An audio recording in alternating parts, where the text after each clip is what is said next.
This is Breaking Pressure, the voice of soccer reform. A podcast built to confront the broken U.S. youth soccer system and expose the pressures that are crushing real development. We're here to call it out. The pay-to-play platforms, the closed leagues, the politics gatekeeping talent, and erasing the voices of good coaches and local clubs.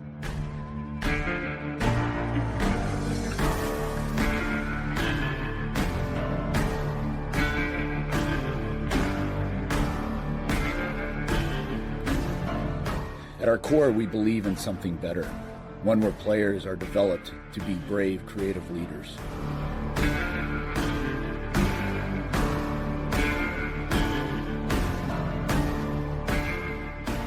Inspired by the Kansas City Legends model and the training Legends for Life philosophy, this is where the next wave begins.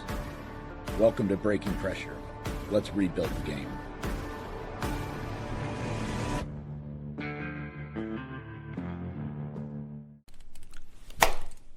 Hello, everyone, and welcome back to Breaking Pressure. It is a new year of 2026, and we're finally getting around to part 3 of the Iron Woman journey. So, first of all, Happy New Year, Jen. Happy New Year, Sarah, and welcome back to the studio for part 3, Love of the Game, What Comes Next.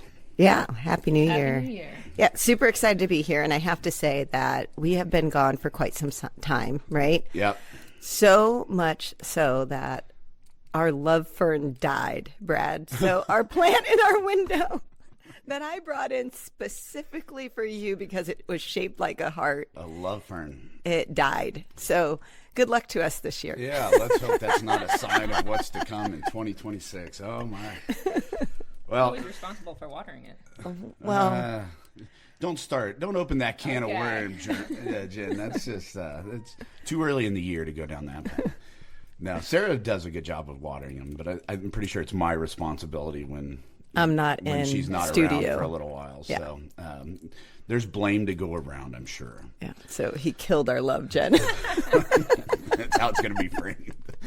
Well, let's start with this. We're halfway through winter season. Yep. Talk to me. How are your teams doing? What's it look like? Before we get into the actual show, let's talk actual soccer. You know, you have teams that have been playing for the last 3 months indoor. What does that transition look like? What do you see with your teams, and anything special been going on? Well, I think that's probably why we haven't been recording, is because our last episode we had to leave to Utah. Was it? That was October, Oh, I wow. think.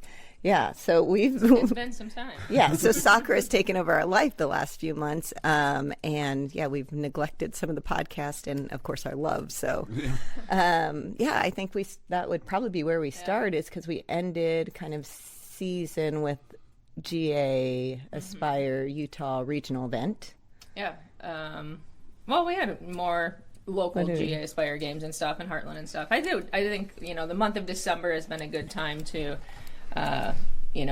take some time off after a busy fall season. I think our group, played 20 to 25 games, which is a lot, That's a lot, no. between the two leagues. But I think, having that time to, hone in back on ourselves and have a little break with the holidays and just, at Legends being able to jump back into a lot more of the 4v4 stuff on Friday nights, just a general pickup style where the kids can go out and have fun and play, and there's not a lot of, coaching as far as, you need to do all these things, but it's what's your creative style, and, on a Friday night, you just go out there and have fun and stuff. So I think, the fall was a grind. It was a long season. It but was, and a good one. yeah, we've had a lot of, I think, time off, from formal 11v11 games outside. And so, coming into the new year, I feel a little bit refreshed, and I got to go back home and see my family, and, coming back this past week to start training again, I was excited to get back out with the girls and start back up. We need breaks. We don't take breaks in this sport like we used to. Like you pretty much play 11 out of 12 months of the year, and it's a grind. Yeah. So Yeah. and I love our winter leagues. When we do 4v4, it's very street style, free play, and there's a balance. I think some kids show up and love that environment. There's others that just kind of goof around. So there is a setting the tone, but those that are really into it, I mean, I think they thrive over the winter. And I've always loved winter breaks or the winter leagues, because I think that's where we create a lot of good separation from what we focus on, the skill and the ability to take players on. Yeah, I would agree. I think I would go back to taking time off. I think that's so important because as coaches, I mean, if we feel like the strain of it, or as parents, if you're like, oh my gosh, I don't want to take them to another practice, or like I'm getting tired, I don't really want to go today, that changes everything. That leads us to kind of burnout, really. And so when we get that time off, it allows everybody to rejuvenate, even the kids. So then when you come back, you're excited versus feeling that dread anytime you're coming back or starting something and you feel like you don't want to go. It's going to change your mindset on being there and how you're going to how you're actually going to show up. That's true play. for podcasts too, because I think we only did like 3 months, and then we took a 2-month hiatus. And now we're Listen, we're ready to roll. Ready to rock and roll. That's why we did this, audience. We just didn't want to burn you out.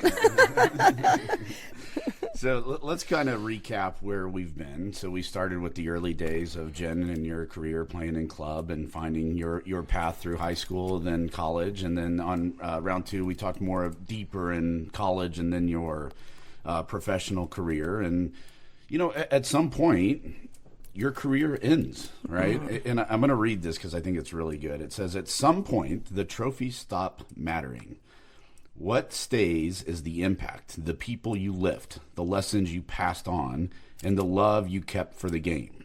So this is part 3 of that conversation of your journey. And in this episode, we want to talk a little bit about your entire life and identity was tied to this game in some aspect.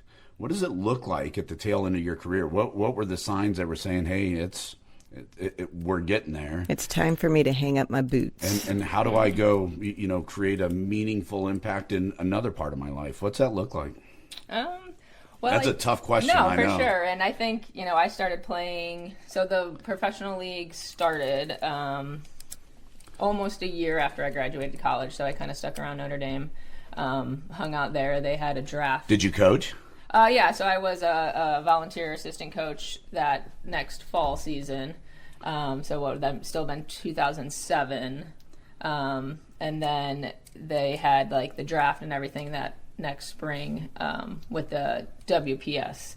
And so I was kind of coaching, training at Notre Dame, staying around the game and stuff. And was that the first draft, or was that had the draft been around for that league for a while? No, that was the start of the WPS. The earlier league had already folded. Yeah. There wasn't really a league going on when I was in college. When I was a junior, senior, I think they were talking about, bringing a professional league back and stuff. But the 2009 season of the WPS was, the first of that league. Mm-hmm. And so I kind of had started that way and stuff. And so 2009, I started playing, and I ended up retiring in 2016. So almost 7 years, and I think a mix of mental fatigue, obviously physical fatigue. I was, over 30 at that point, and, kind of starting to feel it in my body and stuff. And then, I think the consistency of the league, and obviously, I look at, your bigger picture in life as far as,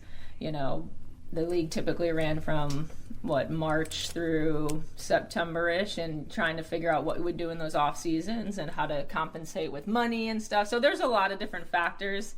I think they were still obviously building the league. It's a little bit different than what it is today as far as what players get paid and what resources they have as far as facilities and everything. When I was playing, we were at Shawnee Mission South High School for some seasons. We played at UMKC. There wasn't a lot of consistency. So when you translate that to your personal life, you're still up and down, in season, off season, how much money you're making.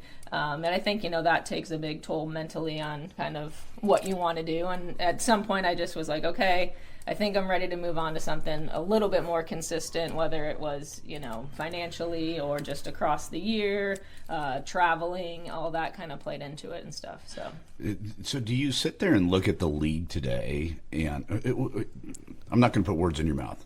You see where the league is at now, It's pretty dang impressive where we've come. Oh yeah, and Kansas City's got a special place. You know, the Longs have done fantastic with the KC Current, and even, you know, our girls, we've gone out to the KC Current training facility, and, you know, that's even fantastic. The setup they have there, and they're adding on to it and stuff. There's just so many more, you know, opportunities and, like I said, resources that it really kind of shapes the whole experience versus, you know, not that it isn't a grind now for some of those players, but you know it's a different environment. Right. You know, you got to work maybe a little bit harder to find those successful moments or really love the game, because you don't have the shiny locker room to walk back into. You don't have, you know, all those resources that, you know, can sometimes help outweigh the negative side of it. So yeah. Go ahead. Oh, I was just going to say, I mean, Jen, I mean, you were truly like, because it wasn't around. The Women's Professional League wasn't around when I was. I mean, but I'm a '90s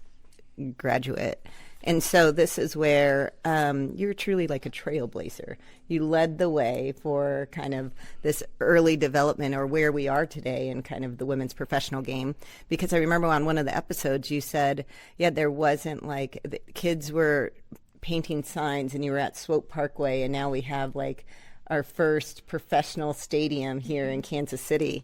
All women's stadium. I Yeah, mean, what they did is so good for the women's professional game.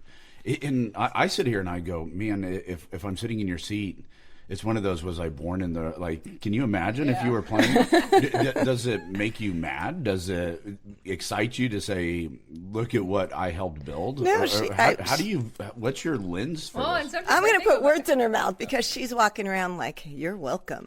You're welcome. No, I mean, I think you know, we talked about it, the whole youth soccer scene has developed so much. Obviously, the opportunities for professional playing has developed, and all those resources that they have now. And you look at it, you're like, I wonder, would I even be as good as I was, right? Like, would I even have that opportunity? And I think it's just important. And again, this is, you know, tying into kind of the youth sports scene this year, or, you know, nowadays. And when we talk with our kids, I'm like, the most important thing I think you think about it is, like, in your environment, in your moment, in your situation, you know, can you be happy for what you have, right? And I think, you know, to wish you were, you know, playing 20 years later or something, you know, I just, I'm grateful for what I had. And I think, again, I did it for 7 years. I obviously enjoyed it, and it was fun, and I would do it all over again, even knowing that it could be what it is today. The ability to stay in interested in the journey instead of the destination. Like, we all want to go somewhere, but we don't want to do the work today or appreciate what we're doing. Because one of the things I asked Zach at the end, I said, Zach, give me one of your best memories of club ball. And he gave a couple of good ones, and he asked what was mine. And I said, the work that we put in when we were at the top of regionals and nationals. It wasn't a specific day. It was like the work that was going into it. And he looked at me with that. He's like, yeah. He goes, you know, it's memorable when you can, you know, really start to see that the journey is paying off and who it's building you as a character, or the habits that you're starting to form. I valued those so much. And I can't imagine what an extra 7 years would have done with playing in professional, and the fatigue that comes with it. So, sorry, Sarah, I cut you off. Yeah, no, that's. Keep your love for killed our love for him. Like, alive, and I'll let you cut you off speak now. first. Yeah, I think I was going to jump into it because you asked her that question, like to think about it in like a perspective of was her timing right? And I think timing is. This is incredibly hard, because I think it's hard for us to look back in like hindsight view in the rearview mirror saying, okay, what was that? You know, and then also to have this trajectory of like looking forward, like what could have it been? And so I love that you said it was just kind of like the right time for you now in that moment. And I think so many of us, and I think in the youth game too, we try to bypass timing of things. We want everything, or being on that professional stage at such a young age. And I really value the idea of it's just in time. like in where we are in time, in like the present time versus where we came from or where we should be going. And your message of like gratitude is probably what sunk with me the most, is where we can just really appreciate where we are in the moment. And I think we sometimes don't do a good job of that because we're always racing. We're in an environment and a culture that's always chasing the next thing in the horizon, and we really bypass like, gosh, this experience, this moment right now was really great. We're always looking for that next great thing. You know, and I think that when we're able to do that, then it gives us so much more of an appreciation for the game and our experiences and our friends and, you know, all those memories or moments because we were living in them in that time. Yeah. You know. So as you think about the tail end of your career, and I'm going to shift from, you have more wisdom, right, at that point. You have to go through experiences to find wisdom. Was there a moment when kind of perspective shifted for you where it was less about performance and more about purpose or perspective of your career or what you wanted to do next for yourself? Like a mission? Yeah. Like, I don't know. I mean, fortunately, you talk about the journey, right? Like at the end of my career, you know, I was here in Kansas City in 2013. And we had a very successful season. Then 2014, we actually won the NWSL championship. We then again won it in 2015. So, you know, for me, as a player, I was like, okay, you know, I've played now for, you know, almost six years. So you had 2 championships? Mm-hmm. 2 championships. One in 2009 with who Sky am I Blue sitting as well, next too. to? It's funny, right? Like, how long have we known you? You don't talk much about what your Just stop there. You don't talk much. The degree of your accolades, and it's something that I respect immensely about you because it's never really, you never put yourself or your it's her your humility accomplishments above anything else other than what's right in front of you. It's brilliant. Well, I think it's really her humility, and that's what humility is. It's that we focus more on other people than ourselves, and I think that's why we're so captivated by you, and we're like, oh man, because it's not necessarily about any of your accomplishments or what you've done. I mean, we're building a relationship together. So let's talk about this. As your career is ending, there's a idea that when you're in the game for this long, you owe the game something, right? And it's like this great experience that I just got to walk through in life, and it got me here. So do elite players owe something back to the next generation?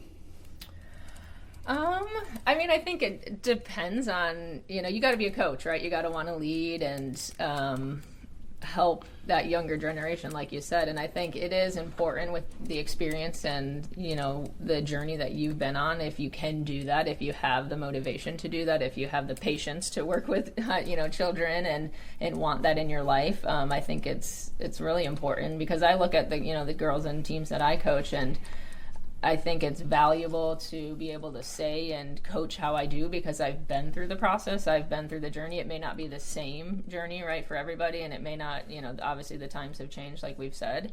But it's helpful to be like, hey, you got to look at it in this way because I've been there, right? I know, you know, what maybe coming for a certain player in a couple years with high school or that transition to college, if that's what their dreams and goals are, is, you know, being able to say you should focus on these things or you should, you know, maybe take a break, right? Like, you're so young, burnout's a real thing, right? Very real. As a coach now, I've watched a lot of kids, you know, be super competitive at a young age and be all bought into everything, and as they get into the older years realize, hey, I've already put in a lot of work and I'm already mentally and physically fatigued of this, and I want to kind of transition out of it and stuff. And so, you know, as a coach, I think there's a lot of experience that you can help share with players that can hopefully help shape their journey. Well, Jen, can I ask, like, because you talked about in your last game that there was mental and body fatigue, and you're mentioning it for kids and burnout as well.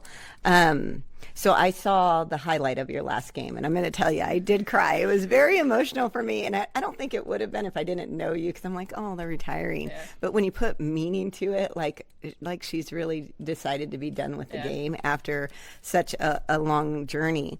What message would you give to like others or kids that helped your endurance in the game, you know, to last as long as you did? You know, like what prevented like your burnout or fatigue even earlier? Yeah, and if you could add, like, people listening can probably relate to maybe that last game in high school. Yeah. But you had 4 more years of college and then 7 years of pro. Like, the people were retiring and hanging up their cleats at 18, 19 years old. What does it look like at 30? Like, how do you create the longevity? Yeah, How do you tell sustainability. players to get there? I mean, honestly, the only real answer is you have to love the game, right? And I've said it to kind of my older teams that I played with. At some point, like, you have to embrace the suck, and I forget what coach or who told me it, right? Like, being a professional athlete is hard, right? And hard in the sense of, it's an inconsistent schedule, it's traveling, it's all that. But I mean, think about the physical effort, especially in a sport like soccer, right? Where you've got to run. I mean, Non-stop. at the highest levels, players are, depending on position, running 8-9 miles a game, right? To get yourself prepared for that. Like, again, any professional athlete, right? You put in so much effort physically. I think that was the biggest thing is, finding the passion for the game and learning to embrace the suck. Because I think as people, right, when things get uncomfortable, when things get hard, a lot of people choose to quit. And maybe not quit the sport, but choose to not rise above that and just say, hey, I'll stay at this level, versus trying to break above that and say, hey, I can do these hard things. Yep. And so I think for me, playing, and that's probably why I got to where I got to when I was getting ready to retire. It was like, it's not as fun going out to play anymore, or, I don't enjoy it as much. Not that I didn't love the game still, but it was just harder, again, mentally to find those moments or easy, of happiness, ease to go out there and be like, hey, this is what I really want to do. I'm like, no, I don't want to go to practice today, whereas a kid, like I would go to practice all the time. It was never like, I don't want to go. I was going to extra practices and stuff, and I would go out in my backyard or across the street. So I think finding that passion for the game, and you can't play for anybody else but yourself, because that's, again, where the true motivation comes from. Yeah, I was going to say, I mean, that's kind of how we started the podcast is, you don't want to go into these experiences or your jobs or whatever feeling like it's an obligation, right? It's going to change your mindset, and it's harder to get out of that mental fixed mind once we put our stakes in it, right? That, oh, I don't want to do this. And so... Yeah, that's tough, but we're seeing it at a younger and younger age. I'm so impressed with your longevity and the opportunities that you did have. Well, what's funny is the next few prompts that I have, you answered all in a single, and I think it's brilliant, though, right? Like, what advice would you give young players navigating pressure? Okay, check. How do you help keep kids joy in the game? And I think you nailed it. And when you turn the game into a job at too early of an age, and for people listening that are older, think about your own job. You have to show up. I sit at a desk, 10 hours a day, 6 days a week, right? It will burn you. You better out. Love it, honey. I promise you, if you don't have a passion or a joy for what you're doing, you're not going to last long in it. Yeah. And so, when we talk about having 20 plus games, and we talk about this all the time because burnout is a real deal. It's nice to kind of take a step back. It's nice to give the environment and just say, go play. Like, we're okay. Yeah. We have time. We have plenty of opportunities as we go forward. Yeah. Can I jump back? Because I think you said, do elite athletes owe something to the game? And I don't know if I would say, Brad, now that I'm thinking about it, I don't know if they owe anything to the game. I think they love, and if they want to coach and get involved. But I think what's important is they have to have an awareness of their role and how young kids do look up to elite players. as like forms of mentorship. Like these kids are looking up to you or their coaches or other players, and they're watching them and they're admiring them. They see them as like heroes, and so for those that choose, to give back to the game or stay involved in it, I mean, I think it's just such a gift. So I don't know if they necessarily, like it's an owing thing, but I think it's truly a gift because you recognize the power that you have within what you've sacrificed and what you've accomplished to be able to pay it forward, to the next generation or like the cycle, that continues. And that's a great transition because a lot of what this podcast is about is not just the love of the game, but the love of the game versus the system that we find ourselves in for youth athletes today, and youth, trying to find their way to the professional ranks. So, I have a prompt there. What worries you most about youth soccer right now? Then, Yeah, well, I would say just kind of like we were saying, are we tailoring, practice environments, game environments, team environments to kids finding a passion for the game, for really wanting to be self-motivated and to go out and create their own journey or path? Or is it that system and environment, saying, you need to do this to play college soccer? Well, if you don't love the game, how are you going to play college soccer? If you don't, understand a lot of these things, then none of that really matters, because it's easy for everyone around you to be telling you, like, hey, go be on this team or go play in this platform. But if you don't have your own love for the game, then you're not going to be successful. And what I hear you saying is it's a focus on getting somewhere versus the development, right? Yeah, and that's, I think the word that popped up for me was like preparation. Are we really in our system doing a good job preparing these kids for not just like longevity in the game, but also life after the game? Because if we hone in on that identity, like imagine, Brad, like if you... Well, I don't know like what you were into as a kid. Let's say you had this identity that you were going to be I'm going to age you, like a G.I. Joe, right? And you like identified with like these strong G.I. Joe characters. And we never let you outgrow that, because that was the identity that we gave you, is like, nope, for the rest of your life, you could only be this thing, And so these kids, I think when they're like not multi-sport athletes, but we hone in this identity so early that we're just fostering one part of who they are in their identity and saying, this is who you're going to be for the rest of your life. And then the game ends, and this is where the death of Jen's ego occurs. Like, this is where you're like, what's next? Like, who am I after I hung up my boots? And I will tell you, I did have this, obviously, like my accolades aren't as great as yours, but I loved the game. When I hung up my boots, it was after like my last season of college. And I remember feeling very lost. Like directionally, I was lost. I truly was like, well, I guess I'll pick up and play on some men's leagues or co-ed leagues, but I wasn't thinking of life, like, what am I going to do in my job? Like, what do I have to do? And I really think I probably made some very, like, poor decisions early in my life, because I didn't realize I was grieving this part of, like, my identity. I just didn't know. And it's hard. I think I was lucky enough to kind of start it as a transition. So even my last year or so playing, I ended up taking classes at Johnson County, and once I retired, I retired almost mid-season, just because I then started PT school at KU Med. Okay, so, but you graduated from Notre Dame with a degree. What's your degree in? Marketing business. Okay, and then you went back to school and after a degree from Notre Dame. About having this idea of who you are as a person, or as a player, and this is going to be my life. I went to Notre Dame and obviously played competitively in high school, did some of the youth national team stuff. When I got to Notre Dame, was like, I don't know what I want to do in life. Like, there's a life outside of soccer. What? Like, I have to pick a job? I don't know. And so, I was just like, business. Like, I can figure something out. I think getting into marketing, was appealing to me. Could I work for Nike? Again, it was always tailored around sports. Right? I'll work for Nike or Adidas, or, do something like that, which, again, was still kind of realmed into the whole, athlete type persona and stuff. But, I just was like, I don't know what I want to do. And I don't, is everyone supposed to know what they want to do when they're 18 years old? Probably not. But, my main focus was soccer. And so, I just kind of was like, I'm going to play soccer at Notre Dame and I guess study business. It was not like, I'm going to study business and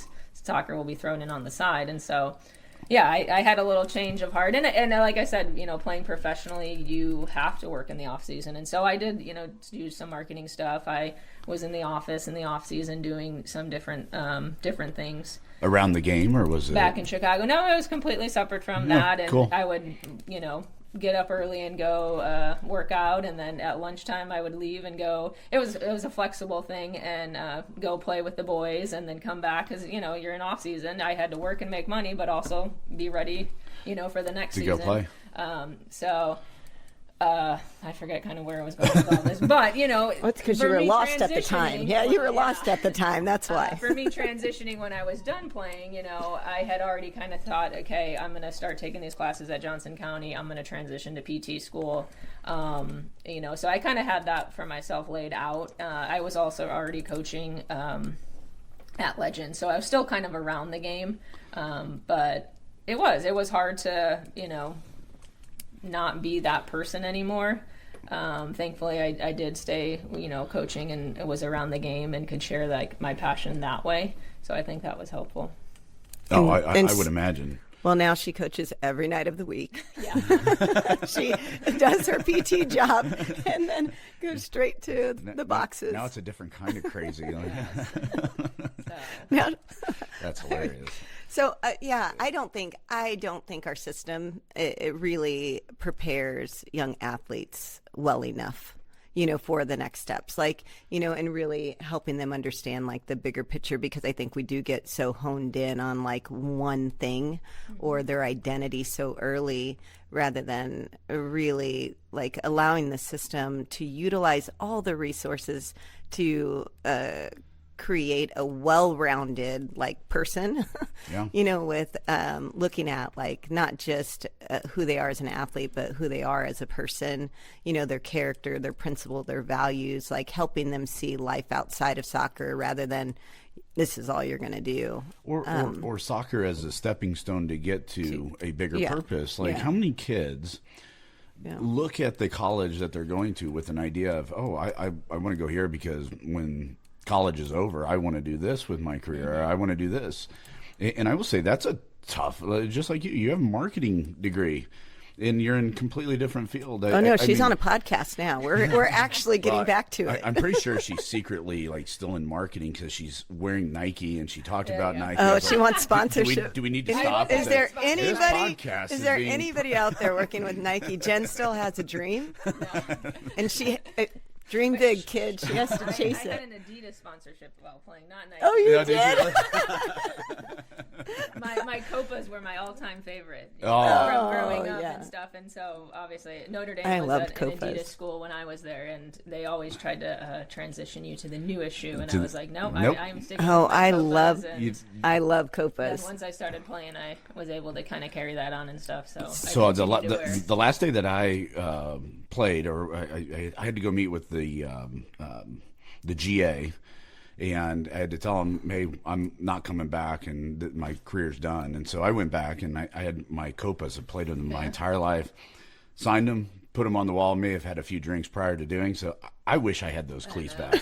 I know. I wish I kept those are probably floating around in a dumpster somewhere, and they were my favorite cleats of all time. Can I ask? This will age us, but did you put the shoe tongue down and tie it over? Yep. That's what's missing in the game now. That is what we talked about. That's creativity. We talk about creativity is missing. Anytime How about I creativity? See a player wearing a pair of Copas, I'm like, you must be the real deal. I'm pretty sure they do still sell them, and they're expensive now. They're kangaroo leather. Well, Brett Ganson went to Notre Dame as well, and he still has brand new pairs of Copas sitting around his house. It's hilarious. Does he really? Does he have 6 or 5.5? Yeah, I was going to say, I got to check. He had a smaller size there somewhere. All right, if anybody has Copas out there, Jen, what size do you wear? Well, let's transition a little bit. So in this new chapter, clearly you've taken a role of coaching, helping the next generation find their way. And in that journey, there's a new set of pressures for this generation, right? And I don't know that we can fully relate to them, but talk about how do you handle the healthy pressures that these kids are facing, or how do you apply the pressures to help them become the player that the person that can respond in this new generation of college and professional level? Yeah, I think that's a really hard thing, especially, being a former professional and, someone who played competitively and stuff. I sometimes have to check in with myself to be like, hey, you understand maybe the game at a different level than a sixth grader, a fifth grader, an eighth grader right now. And so, sometimes I have to hone back in to think about, what qualities of as a person, or a player am I helping these kids develop versus just, you should be able to do this and you want to play college soccer, then you need, because it's the environment puts you and says, like, these are the expectations and you need to do pre-ECNL at 10 years old. And again, we talk about, do these kids have a love for the game? Do they even understand what playing college soccer is? And so I think it's healthy to check back in and be like, hey, the wins and the losses don't really matter. Even though the environment around us, right? If you don't win X number of games, you don't get to move up in the division. Or if you don't have this type of platform, then you don't get to play college soccer. And it's really hard. And, I 100% have caught myself, getting caught up in all of that. And I think there's, a girl in our 2012s that came up to me and was like, hey, I'm having issues with, these things, and I feel like, you as a coach aren't helping me in these ways, and it's hurtful, and it's not making me feel well. And as, obviously as a coach, that's not what you ever want to hear, right? But like, it gave me a moment to take a step back and be like, hey, what is my role as a coach? And, is it just to get two kids to play college soccer off of this to go team, win a game exactly, this weekend on a Sunday? So I think, it takes a lot of reflection, and, I've been coaching now,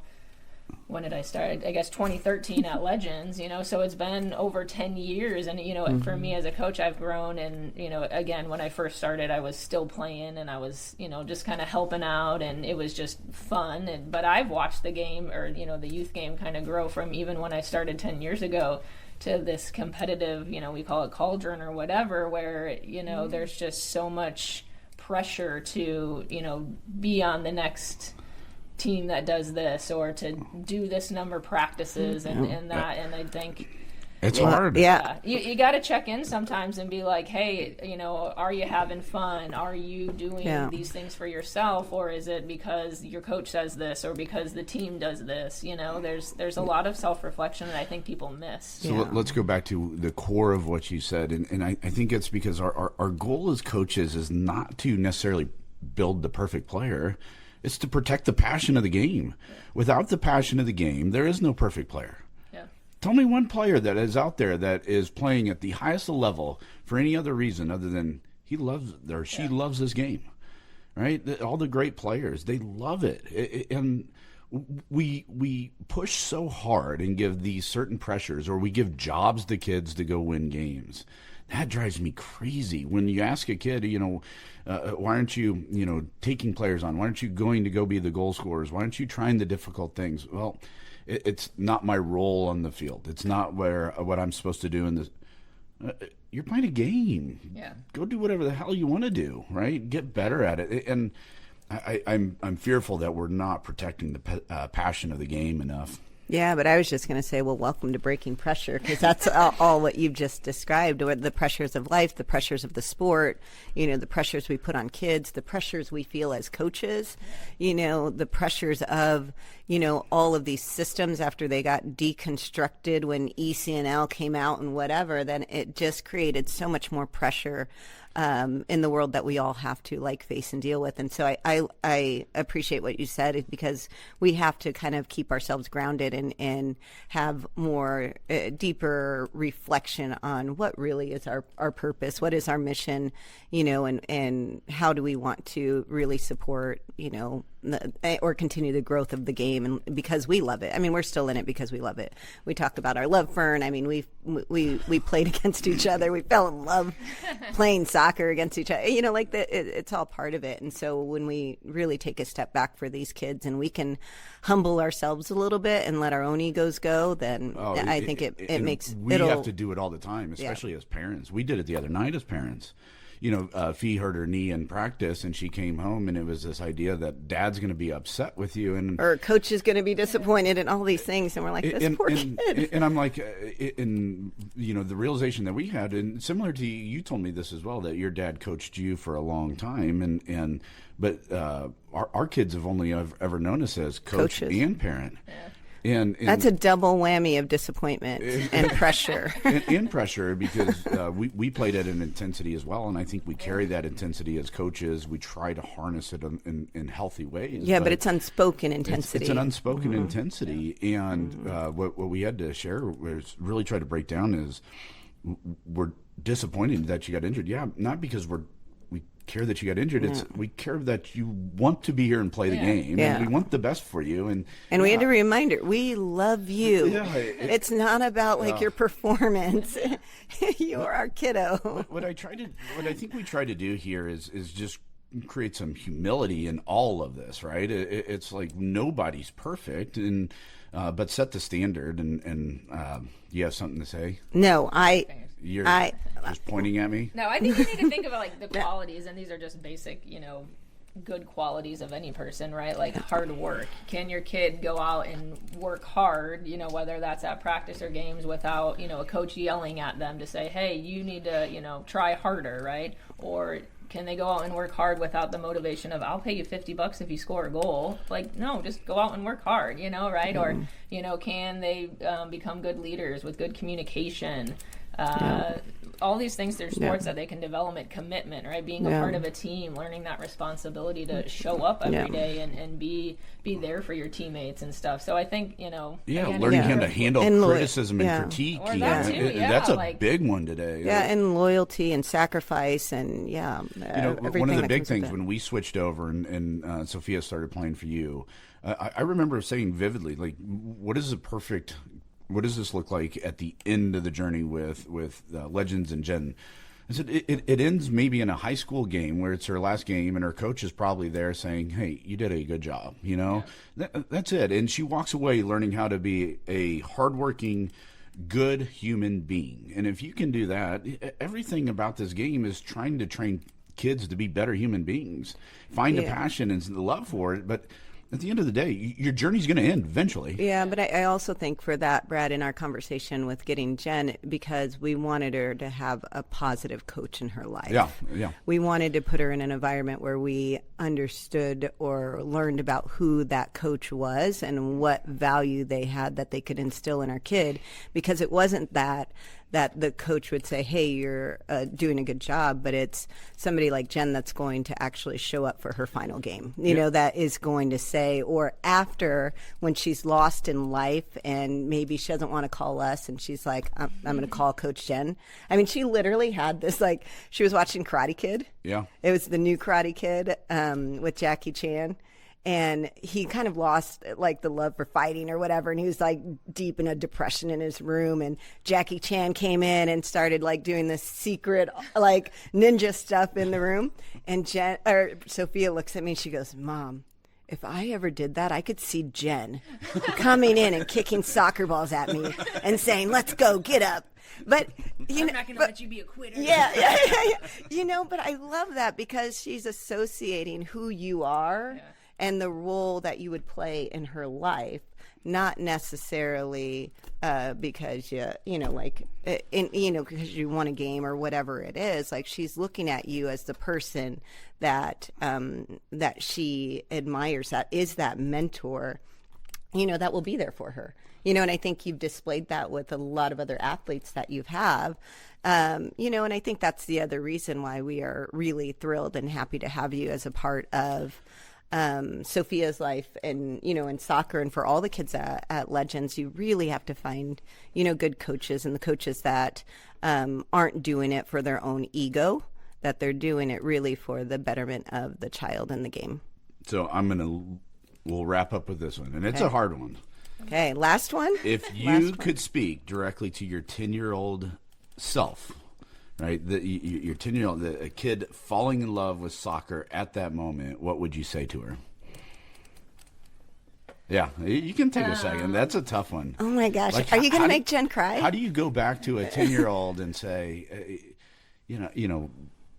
yours is different. Like, my career ended after a couple of years in college. Yeah. What would I have told my 10-year-old self? It'd be something along the line of, relax a little bit, like breathe. Yeah. This is it's a marathon, not a sprint. And having those types of reality checks, it's a really tough question. I think what I probably would say is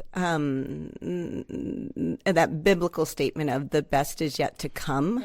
Yeah. So that it's not done here. I mean, soccer was the foundation that gave me you, and then the girls, and then everything else that comes with it. And so I couldn't foresee that. And so I think I would go back and just say, be patient. The best is yet to come.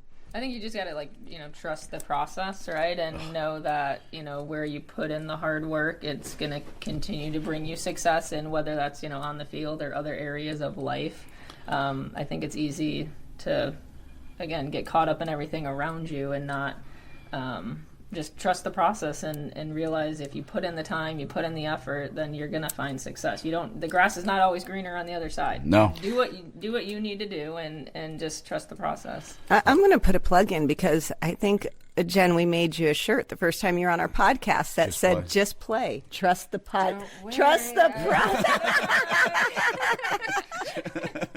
That would have been really awkward if I did that. I think in the when I post the podcast, is this for children? Did you just cross over?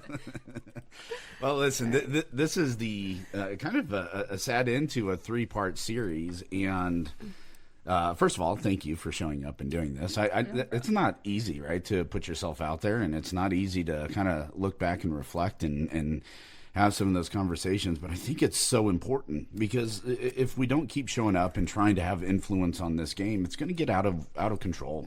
It's going to get away from what's really meaningful in all of this, and it's really what Breaking Pressure, the podcast, is about. It's about the love of the game. It's about bringing back the idea of brave, creative leaders for life. It's the idea of finding the passion and letting the passion grow in the next generation, and finding the wizards that still love to play the game and not just producing warriors that are grinding it out and burning out too quickly. So with that said, I think this has been a really good 3-part series, and now we're going to go have a meeting to try to talk you into doing more series with us.